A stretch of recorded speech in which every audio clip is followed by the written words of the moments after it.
Morning dear students, welcome back. ನಾನು ನಿಮ್ಮ physics professor doctor Nagaraj. Second PUC ಫಿಸಿಕ್ಸನ್ನು discuss ಮಾಡ್ತಾ ಇದ್ದೀವಿ. ಈ ಪ್ರಿಸಮ್ ಅನ್ನೋ ಟಾಪಿಕನ್ನು ಡಿಸ್ಕಸ್ ಮಾಡ್ತಾ ಇದ್ದೀವಿ. ಪ್ರಿಸಮ್ನಲ್ಲಿ ಒಂದು ಡಿರೈವೇಷನ್ ಇದೆ, ಅದನ್ನು ಈಗ ಸಾಲ್ವ್ ಮಾಡ್ತೀನಿ. ಸೊ ಪ್ರಿಸಮ್ ಫಸ್ಟು ಈ ಥರ ಕಾಣಿಸುತ್ತೆ. ಒಂದು ಪ್ರಿಸಮನ್ನು ಕನ್ಸ್ಟ್ರಕ್ಟ್ ಮಾಡೋಣ. Prism is actually triangular in shape. The cross section of prism is triangular. So I write one equilateral triangle. Okay, so let me take one. This is the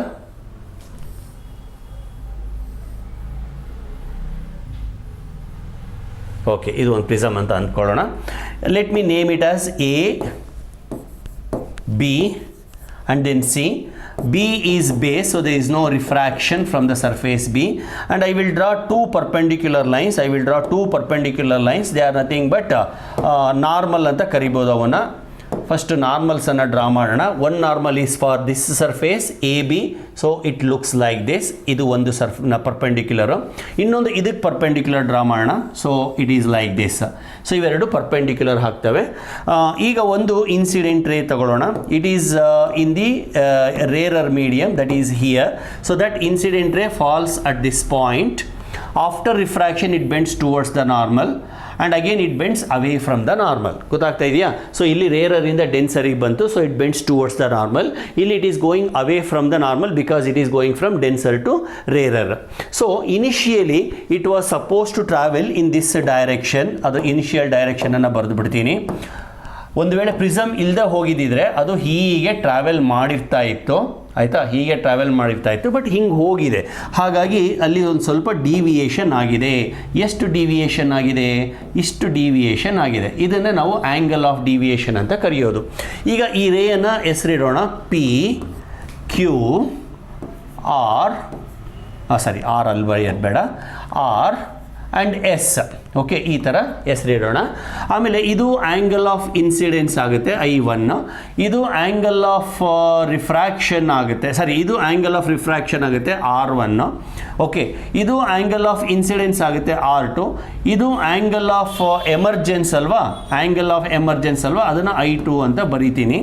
so ಈ ಲೈನನ್ನು ಹೀಗೆ ಹಿಂದಕ್ಕೆ extra ಸ್ವಲ್ಪ small ಕನ್ಸ್ಟ್ರಕ್ಷನ್ಸನ್ನು ಮಾಡಬೇಕಾಗುತ್ತೆ ಇಲ್ಲಿ. So ಈ ಲೈನನ್ನು ಸ್ವಲ್ಪ ಹೀಗೆ ಎಕ್ಸ್ಟ್ರಾಪುಲೇಟ್ ಮಾಡಿ ಇಲ್ಲಿಗೆ ತಂದು ಬಿಡ್ತೀನಿ. ಏನಕ್ಕೆ ಅಂತಂದು ಆಮೇಲೆ ಗೊತ್ತಾಗುತ್ತೆ ನಿಮಗೆ. So I call this point as M, this point as N. ಆಮೇಲೆ this is angle of prism. ಇಷ್ಟು ಡಯಾಗ್ರಾಮ್. ಸೊ ಡಯಾಗ್ರಾಮನ್ನು ಮತ್ತೊಮ್ಮೆ ಹೇಳ್ತೀನಿ. ABC is a prism, PQ is the incident ray. So ಇಲ್ಲಿ ಬರ್ದಿದ್ದೀನಿ, ಇಲ್ಲಿದು ನಡೆಯುತ್ತೆ. QR is the refracted ray, RS is the emergent ray. RS is making an angle of delta with the incident direction. ಇದು incident direction.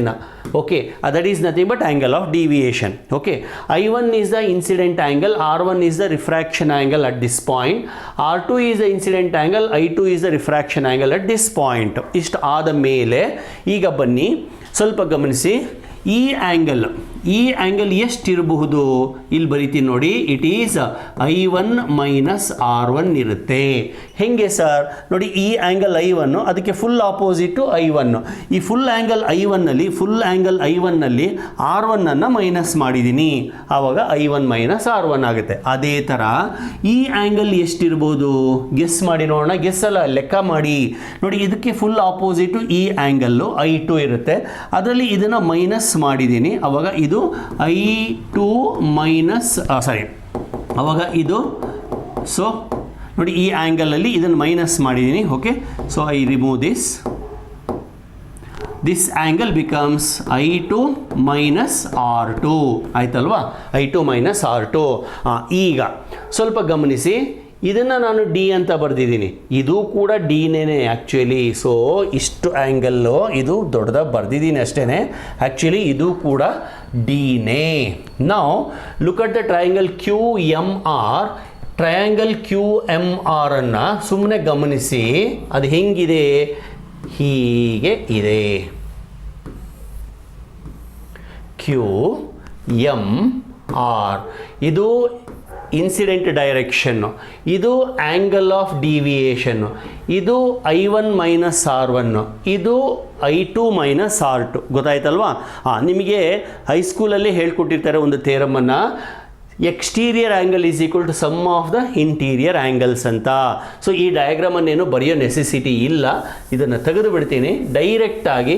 In triangle Q M R you can write D, angle of deviation D is equal to, that is exterior angle is equal to sum, that is I1 minus R1 plus I2 minus R2, that is D is equal to I1 plus I2 plus minus R1 plus R2 ಬರಿಬೋದಲ್ವಾ. ಹೀಗೆ I1 plus I2 minus R1 plus R2, ಇದನ್ನು equation 1 ಅಂತ ಕರೆದಿರೋಣ. Next ಮತ್ತೆ ಈ ಟ್ರಯಾಂಗಲನ್ನು ಗಮನಿಸಿ, ಈ particular ಟ್ರಯಾಂಗಲನ್ನು ಗಮನಿಸಿ. ಇದನ್ನು ನಾನು QRN ಅಂತ ತಗೋತೀನಿ. In triangle QRN R1 plus R2 plus N, R1 plus R2 plus angle N is equal to 180 degree. ಅದು ಗೊತ್ತಿರೋದೇನೆ, sum of the angles inside the triangle in the triangle is equal to 180 degree, ಹೌದಲ್ವಾ. Next ಈ ರೆಕ್ಟ್ಯಾಂಗಲನ್ನು ಗಮನಿಸಿ, ಯಾವುದು QARN. Opposite ಆ್ಯಂಗಲ್ಸಿನ sum 180 degree ಇರುತ್ತೆ. Also ಸ್ವಲ್ಪ ಜಮಿಟ್ರಿ ನೆನಪಿಸ್ಕೊಂಡ್ಬಿಟ್ರೆ ಆಗೋಯ್ತು. Angle A plus angle N is equal to 180, ಗೊತ್ತಾಯ್ತಾ. ಈಗ ಇವೆರಡನ್ನು ಕಂಪೇರ್ ಮಾಡಿ, 180 180 N N, therefore A must be equal to R1 plus R2 ಬರೀಬಹುದಲ್ವಾ, R1 plus R2. So call this as equation number 2. Substitute equation 2 in equation 1, substitute equation 2 in equation 1, we get ಏನು ಬರುತ್ತೆ, D is equal to I1 plus I2 minus A ಅಂತ ಬರುತ್ತೆ. I call this as equation number 3. I hope till here there is no problem. Now let us proceed further. ಇಲ್ಲಿ ಏನಾಗುತ್ತಪ್ಪ ಅಂದರೆ, ಈ incident ರೇನ direction change ಮಾಡ್ದಂಗೆಲ್ಲ, ಅಂದರೆ if you change the angle of incidence, angle of emergence also changes, correspondingly D also changes. That means when I1 and I2 change, D also change according to this formula. A change agalla as long as prism is same, A is constant, angle of prism same irutte. I1 I2 change ಆದಂಗೆಲ್ಲ D ಕೂಡ change ಆಗುತ್ತೆ. Especially when angle of incidence in the rarer medium changes, angle of deviation also changes. So as angle of incidence increases, angle of deviation decreases becomes minimum. Again it starts increasing. ಅದರದ್ದೊಂದು ಗ್ರಾಫನ್ನು ನಾವು ಹಾಕ್ತೀವಿ, ಈ ಥರ ನೋಡಿ ಗ್ರಾಫನ್ನು ಹಾಕ್ತೀನಿ. So this is x axis, this is y axis ಅಂತ ತಗೊಳ್ಳೋಣ. this is angle of deviation, this is angle of incidence. So ಹಾಕಿದಾಗ first angle of deviation decrease ಆಗಿ ಆಗಿ ಆಗಿ ಮಿನಿಮಮ್ ಆಗಿ ಮತ್ತೆ ಇನ್ಕ್ರೀಸ್ ಆಗ್ತಾ ಹೋಗುತ್ತೆ. ಓಕೆ, ಸೊ ಈ ಪಾಯಿಂಟ್ ಎಲ್ಲಿ ಅದು ಡಿವಿಯೇಷನ್ ಮಿನಿಮಮ್ ಆಗಿದೆಯೋ ಅದನ್ನು ನಾವು ಡಿ ಅಂತ ಕರಿತೀವಿ. ಇಲ್ಲಿ actually I1 is equal to I2 ಆಗಿರುತ್ತೆ. When angle of incidence is equal to angle of emergence, then angle of deviation becomes minimum. Okay, this position is called minimum deviation position. ಈ deviation ಅನ್ನೋದ್ರ ಬಗ್ಗೆ ನಾನು ಆಮೇಲೆ ಈಗಲೇ ಹೇಳ್ಬಿಡ್ತೀನಿ. ಒಂದು ಪ್ರಿಸಮಲ್ಲಿ ಲೈಟನ್ನು ಪಾಸ್ ಮಾಡಿದಾಗ ಅದು ಹೀಗೆ ಸ್ಪ್ರೆಡ್ ಆಗುತ್ತೆ, ಹೀಗೆ ಡಿಸ್ಪರ್ಸ್ ಆಗುತ್ತೆ. ಓಕೆ, ಇನ್ಸಿಡೆಂಟ್ ಡೈರೆಕ್ಷನಿಂದ ಡಿವಿಯೇಟ್ ಆಗುತ್ತೆ. ಈ ಡಿವಿಯೇಷನ್ ಆಗೋದು ಒಂದೊಂದು ಕಲ್ಲರ್ಗೆ ಒಂದೊಂದು ಥರ ಇರುತ್ತೆ. ಸೊ ಡಿವಿಯೇಷನ್ ಅನ್ನೋದು it depends on three factors. Number one, it depends upon the refractive index of the medium, refractive index of the material and wavelength of the light. ಒಂದೊಂದು ಲೈಟ್ಗೂ ಒಂದೊಂದು ಥರ ಡಿಸ್ಪರ್ಷನ್ ಆಗುತ್ತೆ, ಒಂದೊಂದು ಥರ ಡಿವಿಯೇಷನ್ ಆಗುತ್ತೆ. ಸೊ ಇಲ್ಲಿ violet ಜಾಸ್ತಿ ಡಿಸ್ಪರ್ಸ್ ಆಗುತ್ತೆ, ರೆಡ್ ಕಡಿಮೆ ಡಿಸ್ಪರ್ಸ್ ಆಗುತ್ತೆ. ಸೊ ರೆಡ್ ಕಲರ್ಗೆ ಆ್ಯಂಗಲ್ ಆಫ್ ಡಿವಿಯೇಷನ್ ಕಡಿಮೆ ಇರುತ್ತೆ, ವೈಲೆಟ್ ಕಲರ್ಗೆ ಆ್ಯಂಗಲ್ ಆಫ್ ಡಿವಿಯೇಷನ್ ಜಾಸ್ತಿ ಇರುತ್ತೆ. ಓಕೆ, ಈಗ ನಾವು ಒಂದೇ ಕಲರನ್ನು ತೊಗೊಂಡಿದ್ದೀವಿ ಮಾಡಿದ್ದೀವಿ ಅಂದ್ಕೊಳ್ಳೋಣ. ಒಂದೇ ಕಲರ್ನ ತೊಗೊಂಡು ನಾನು ಪ್ರಿಸಮನ್ನು ಟರ್ನ್ ಮಾಡ್ತಾ ಚೇಂಜ್ ಮಾಡ್ತಾ ಹೋದಂಗೆಲ್ಲ ಆ್ಯಂಗಲ್ ಆಫ್ ಡಿವಿಯೇಷನ್ ವೇರಿ ಆಗಿ ಯಾವುದೋ ಒಂದು ಪಾಯಿಂಟಲ್ಲಿ ಮಿನಿಮಮ್ ಆಗುತ್ತೆ. ಆ ಪರ್ಟಿಕ್ಯುಲರ್ ಪಾಯಿಂಟನ್ನು ನಾವು angle of minimum deviation and minimum deviation position ಅಂತ ಕರೆಯೋದು. ಈಗ ಇಂದಿನ ಸ್ಲೈಡಲ್ಲಿ ಒಂದು ಡಿರೈವೇಷನ್ ಮಾಡಿದೆ, ಒಂದು ಈಕ್ವೇಷನ್ ಮಾಡಿದೆ. ಇಲ್ಲಿಗೆ ಬರೋಣ. ಸೊ ಈ ಈಕ್ವೇಷನಲ್ಲಿ I1 ಆ್ಯಂಡ್ I2 ಸೇಮ್ ಅಂತ ತಗೊಂಡು ಡಿ ಜಾಗಕ್ಕೆ ಕ್ಯಾಪಿಟಲ್ ಡಿ ಹಾಕೋಣ. So let I1 is equal to I2 is equal to I ಅಂತ ತಗೊಳ್ಳಿ. ಆವಾಗ ಏನಾಗುತ್ತೆ, then D becomes capital D. Therefore R1 becomes R2. ಯಾವಾಗ when I1 is equal to I2, R1 becomes equal to R2. Therefore ಏನೇನಾಗುತ್ತೆ ನೋಡೋಣ. So already prove ಮಾಡಿದ್ದೀವಿ R1 plus R2 is equal to A ಅಂತ. Therefore R plus R is equal to A, that is A is equal to 2R ಅಥವಾ R is equal to A divided by 2 ಆಯಿತು. ಇದು ಒಂದು ಈಕ್ವೇಷನ್ನು. ಇನ್ನೊಂದು D is equal to I1 plus I2 minus A, ಹಿಂದಿನ ಸ್ಲೈಡಲ್ಲಿ ಮಾಡಿದ್ನಲ್ಲ ಅದು, ಇದು ಈಕ್ವೇಷನ್ನು ಇದರಲ್ಲಿ ಹಾಕ್ತಾ ಇದ್ದೀನಿ. This becomes capital D, small D ಜಾಗಕ್ಕೆ ಕ್ಯಾಪಿಟಲ್ ಡಿ ಹಾಕಬೇಕು. ಅವಾಗ ಇದು I1 ಪ್ಲಸ್ I2 ಅಲ್ವಾ, ಅಂದರೆ 2I ಆಗುತ್ತೆ ಮೈನಸ್ ಎ. ಅಥವಾ ಈ ಕಡೆ ತೊಗೊಂಡ್ರೆ A plus D is equal to 2I ಆಗುತ್ತೆ. ನನಗೆ I ಮಾತ್ರ ಬೇಕು, ಅವಾಗ A plus D divided by 2 ಆಯಿತು. ಓಕೆ, ಸೊ ಇಷ್ಟು I ಆ್ಯಂಡ್ ಆರ್ಗೆ ಈಕ್ವೇಷನು. ಆರಿನ ಈಕ್ವೇಷನ್ ಬಂತು, ಐನ ಈಕ್ವೇಷನ್ ಬಂತು. ಈಗ ಸ್ನೆಲ್ಸ್ ಲಾ ಬರೆಯೋಣ. ಸ್ನೆಲ್ಸ್ ಲಾ ಏನು ಹೇಳುತ್ತೆ, N1 sin I1 ಅಥವಾ N1 sin I is equal to N2 sin R ಅಂತ ಹೇಳುತ್ತೆ. ಸೊ N1 sin I ಜಾಗದಲ್ಲಿ sin of A plus D by 2, sin of A plus D by 2, that is equal to N2 into sin of A by 2. Okay, so simplify further. N2 ಈ ಕಡೆ ಬಂದರೆ sin of A plus D divided by 2 divided by sin of A by 2. ಅವಾಗ N1 ಆ ಕಡೆ ತಗೊಳಿಸ್ತೀನಿ, N2 divided by N1 ಆಯಿತು. ಅಥವಾ sin of A plus D divided by 2 divided by sin A by 2 is equal to N of 2 1. Okay, so N of 2 1 ಅಂದರೆ refractive index of the prism and refractive index of the medium, that is N1 is air, N2 is glass prism. So this is one of the important derivation. You can expect this for full 5 marks question as A 5 marks question. Okay, ಇಷ್ಟಾದಮೇಲೆ ಈಗ ಮುಂದೆ ಹೋಗೋಣ. ಪ್ರಿಸಮಲ್ಲಿ angle of deviation ಇದೆಯಲ್ಲ, angle of prism ಇದೆಯಲ್ಲ, ಅದು ಜಾಸ್ತಿನೂ ಇರ್ಬೋದು ಕಡಿಮೆನೂ ಇರ್ಬೋದು. ಕಡಿಮೆ ಇದ್ದರೆ ಅದನ್ನು ನಾವು ತಿನ್ ಪ್ರಿಸಮ್ ಅಂತ ಕರಿತೀವಿ. ಈ ಥರ ನೋಡಿ, ಈಗ ಚಿಕ್ಕದಾಗಿದ್ದರೆ ಅದನ್ನು ತಿನ್ ಪ್ರಿಸಮ್ ಅಂತ ಕರಿತೀವಿ. ತಿನ್ ಪ್ರಿಸಮ್ ಇದ್ದಾಗ ಎ ತುಂಬ ಕಡಿಮೆ ಇರುತ್ತೆ. So if A is small, so it is called as thin prism. It is called as thin prism. So thin prisms ಅಲ್ಲಿ ಏನಾಗುತ್ತೆ, A can be neglected ಅಲ್ಲ, A plus A ಸ್ಮಾಲ್ ಇರೋದ್ರಿಂದ ಇದೇನಾಗುತ್ತೆ ಈಕ್ವೇಷನು, N21 is equal to sin of A plus D by 2 divided by sine of A by 2 ಅಲ್ವಾ. ಇದನ್ನು ನಾವು N21 is equal to A plus D by 2 A plus D by 2 divided by A by 2. Because when angle is small, sin of the theta is equal to theta only.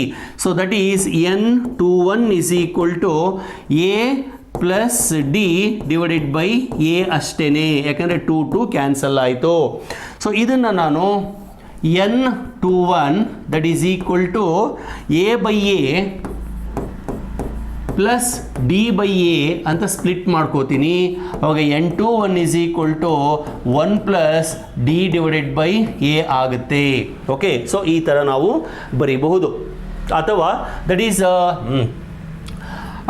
ಬೇಕು ಅಂದರೆ D by A is equal to n21 1 ಈ ಕಡೆ ಕಳಿಸಿದ್ರೆ -1 ಆಗುತ್ತೆ.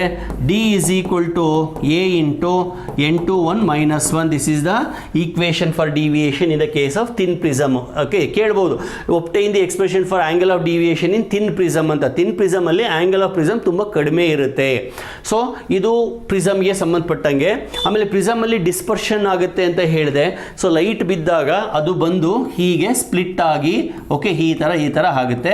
ಆಮೇಲೆ ನಾವು ಇಲ್ಲೇನು derive ಮಾಡಿದ್ದೀವಲ್ಲ, it is for minimum deviation. ನೋಡಿ, ಫಸ್ಟು ಈ ಥರ ಕಳಿಸ್ದೆ, ಹೀಗೆ ಬೆಂಡಾಗಿ ಹೀಗೆ ಹೋಯಿತು. ಮತ್ತೆ ನಾನು ಡೈರೆಕ್ಷನನ್ನು ಚೇಂಜ್ ಮಾಡ್ತೀನಿ. Okay, sorry. ಸೊ ಪ್ರಿಸಮನ್ನು ತಗೊಳ್ಳೋಣ. ಫಸ್ಟು ಒಂದು ಪ್ರಿಸಮನ್ನು ತಗೋತೀನಿ. ಓಕೆ, ಸೊ ಇದು ಪರ್ಪೆಂಡಿಕ್ಯುಲರ್ ಲೈನು, ಇದು ನಾರ್ಮಲ್ ಇದು. ಓಕೆ, ಒಂದು ಇನ್ಸಿಡೆಂಟ್ ರೇ ತೊಗೊಳ್ಳೋಣ. ಕಡಿಮೆ ಆ್ಯಂಗಲ್ ಆಫ್ ಇನ್ಸಿಡೆನ್ಸ್ ತೊಗೊಂಡಾಗ ಹೀಗೆ ಹೋಗುತ್ತೆ. ಇನ್ನು ಸ್ವಲ್ಪ ಆ್ಯಂಗಲ್ ಆಫ್ ಇನ್ಸಿಡೆನ್ಸನ್ನು ಜಾಸ್ತಿ ಮಾಡ್ತೀನಿ. ಸ್ವಲ್ಪ ಜಾಸ್ತಿ ಮಾಡಿದಾಗ ಏನಾಗುತ್ತೆ, ಹಿಂಗೆ ಬೆಂಡ್ ಆಗುತ್ತೆ. ನೋಡಿ, ಇದೇ ಸ್ವಲ್ಪ ಮೇಲೆ ಹೋಗ್ತಾ ಇದೆ. ಹಾಗೆ ನಾನು ಆ್ಯಂಗಲ್ ಆಫ್ ಇನ್ಸಿಡೆನ್ಸನ್ನು ಜಾಸ್ತಿ ಮಾಡ್ತಾ ಏನಾಗುತ್ತೆ, ಸೊ ಯಾವುದೋ ಒಂದು ಹಂತದಲ್ಲಿ ಹೀಗೆ ಪ್ಯಾರಲಲ್ ಆಗಿಬಿಡುತ್ತೆ. ಯಾವುದಕ್ಕೆ? ಬೇಸ್ಗೆ ಪ್ಯಾರಲಲ್ ಆಗಿಬಿಡುತ್ತೆ. ಪ್ಯಾರಲಲ್ ಆಯಿತು ಅಂತಂದರೆ it is in the what is called angle of minimum deviation. Minimum deviation ಪೊಸಿಷನಲ್ಲಿದೆ ಅಂದರೆ ಈ ಆ್ಯಂಗಲ್ ಎಷ್ಟಿರುತ್ತೋ, ಓಕೆ, ಈ ಆ್ಯಂಗಲ್ಲು ಕೂಡ ಅಷ್ಟೇ ಇರುತ್ತೆ. ಈ ಆ್ಯಂಗಲ್ಲು ಅಷ್ಟೇ ಇರುತ್ತೆ. That is I1 is equal to I2. So ಇಲ್ಲಿ ಕಳಿಸಿದಂಥ ರೇ ಹೀಗೆ ಹೋಗಿ ಹಿಂಗೆ ಬರುತ್ತೆ. ಹಾಗೆ ಇಲ್ಲಿ ಕಳಿಸಿದಂಥ ರೇ ಹೀಗೆ ಹೋಗಿ ಹಿಂಗೆ ಬರುತ್ತೆ. This is called principle of reversibility. Only in the case of minimum deviation position, if you send light like this, it will come. In the same way, if you send a light, it will come back. So this is retracing the path. So this is a principle of reversibility, property of the reversibility. But it happens only when the prism is in the minimum deviation position. Minimum deviation ಅಲ್ಲಿ ಇದ್ದಾಗ ಈ prism ಒಳಗಡೆ ಇರ್ತಕ್ಕಂಥ ರೇ ಬೇಸ್ಗೆ parallel ಆಗಿ ಹೋಗುತ್ತೆ. ಇದು ಒಂದು CET ಪಾಯಿಂಟ್ ಆಗಿ ನೀವು ಕನ್ಸಿಡರ್ ಮಾಡಬಹುದು. ಸೊ ಇಷ್ಟು ಪ್ರಿಸಮ್ಗೆ ಸಂಬಂಧಪಟ್ಟಂಗೆ. ಈ ಪ್ರಿಸಮ್ಸನ್ನು ನಾವು ಮೇಯ್ನ್ ಆಗಿ ಲೈಟನ್ನು ಸ್ಪ್ಲಿಟ್ ಮಾಡಲಿಕ್ಕೆ ಉಪಯೋಗಿಸ್ತೀವಿ. ಬೇರೆ ಬೇರೆ ವೇವ್ ಲೆಂತನ್ನು ಪಡೆದುಕೊಳ್ಳೋದಕ್ಕೋಸ್ಕರ ಉಪಯೋಗಿಸ್ತೀವಿ. ಆಮೇಲೆ ಈ ಪ್ರಿಸಮಿಂದ ನಾವು ರಿಫ್ಲೆಕ್ಷನ್ ಕೂಡ ಮಾಡ್ಬೋದು, ಲೈಟನ್ನು ರಿಫ್ಲೆಕ್ಟ್ ಮಾಡ್ಬೋದು. ಆಮೇಲೆ refraction, total internal reflection, optical fibre ಮಾಡ್ಬೇಕಾದ್ರೆ ಹೇಳಿದ್ದೀನಿ, ಪ್ರಿಸಮ್ಸನ್ನು ಮಿರರ್ ಆಗಿ ಕೂಡ ಉಪಯೋಗಿಸ್ತಾರೆ. ಓಕೆ, ಸೊ ಇಂದಿನ ವಿಡಿಯೋದಲ್ಲಿ ಒಂದು ಮಿಸ್ ಮಾಡಿದೆ. ಏನಪ್ಪ ಅಂದರೆ ಕಾಂಬಿನೇಷನ್ ಆಫ್ ಲೆನ್ಸ್ ಅಂತ. ಕಾಂಬಿನೇಷನ್ ಆಫ್ ಲೆನ್ಸ್ ಹೇಳಬೇಕಾದ್ರೆ ಟೋಟಲ್ ಫೋಕಲ್ ಲೆಂತನ್ನು ಹೇಳಿದ್ದೆ ಅಷ್ಟೇ. ಸೊ ಇದು F1, ಇದು F2, ಇದು F3 ಇದ್ದರೆ 1/F is equal to 1/F1 + 1/F2 + 1/F3 ಅಂತ ಹೇಳ್ಕೊಂಡು ಹೋಗಿದ್ದೆ. ಹಾಗೆ ಪವರ್ ಅಂತ ಬಂದರೆ P is equal to P1 + P2 + P3 ಅಂತ ಬರೀಬೋದು. ಆಮೇಲೆ ಮ್ಯಾಗ್ನಿಫಿಕೇಷನ್ ಅಂತ ಬಂದರೆ M1, M2, M3 ಎಟ್ಸೆಟ್ರಾ ಇದನ್ನು ಬರ್ಕೊಂಡು ಹೋಗ್ಬೋದು. ಇದನ್ನು ಒಂದು ಮಿಸ್ ಮಾಡಿದ್ದೆ, ಸ್ವಲ್ಪ ಕರೆಕ್ಷನ್ ಮಾಡ್ಕೊಳ್ಳಿ. So with this I conclude this particular video. ಈ ಡಿರೈವೇಷನ್ ಇರೋದ್ರಿಂದ ಇಲ್ಲಿಗೆ ನಿಲ್ಲಿಸ್ತಾ ಇದ್ದೀನಿ.